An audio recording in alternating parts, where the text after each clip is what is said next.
Ayun, nung araw, bago ka maging chairman, dapat vice chairman ka, working vice chairman ka talaga matagal.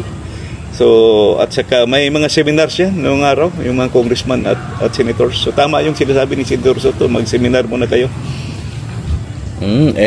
Isa pa po, ito pong sagot ng Malacanang, sila po yung kauna-una sumagot doon sa inyo pong inilabas ni Pangulong Duterte nung kayo po ay nag-podcast. Ano po kaya sa tingin ninyo, bakit sila nag-react ng mali doon sa maganda naman sanang adhikain ninyo?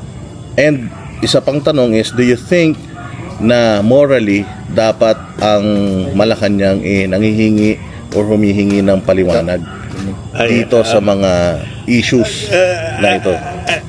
Actually, in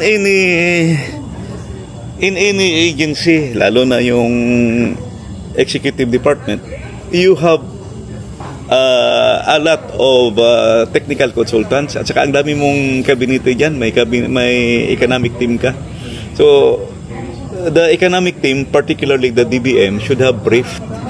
Dapat i-briefing yung president at saka executive secretary na ito yung issue. Kasi mali talaga yung statement because what we were referring to clearly and unequivocally, yung sinabi namin blank items in the BICAM report. We never mentioned about GAA. So, kaya lumaki tuloy yung issue kasi mali yung sagot.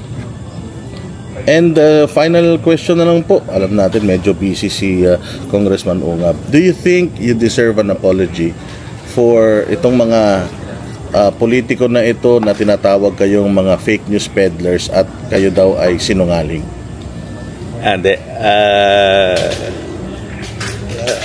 Actually, alam naman nila yun from the start.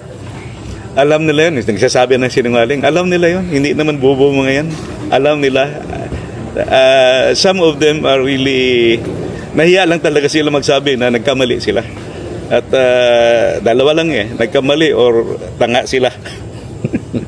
Okay, final message na lang po kung Ungab sa mga Pilipino ngayon na talagang nakaabang dito sa issues na ito, kasi alam naman natin ang dami nilang mga pinapuputok ngayon ng mga problema para maging smokescreen.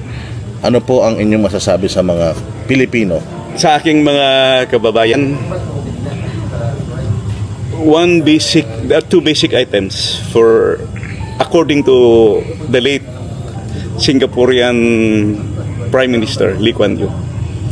Key to development, education, and good governance. Yung education natin pinabayaan dito sa budget. Education should be number one. Wag nating pabayaan ang edukasyon because that is the future of our country.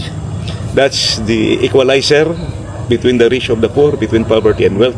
That will also help us become globally competitive. Two, good governance.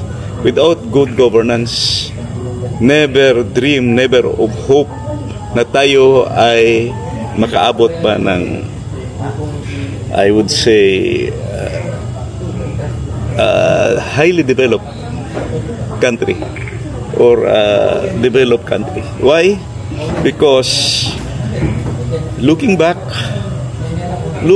after the World War II, we were number 2 to Japan. We almost have in the same rank. We were in the lower grade of Japan, lower rank of Japan. Years that followed, patras tayo ng matras. Nahabol na nga tayo ng last na nakahabol sa atin yung Vietnam in the 90s. Huwag nating hintayin pa na mahabol pa tayo ng Cambodia at ng Bangladesh. We have to wake up. Good governance is the key. Kaya nga ako lumabas kasi sabi ko, hindi lang ito sa Supreme Court. I am opening the issue to the Filipino people. Why? Because matanda na ako, may apo na ako. Gusto ko lang malaman ng ating mga kababayan na may pag-asa pa ang Pilipinas.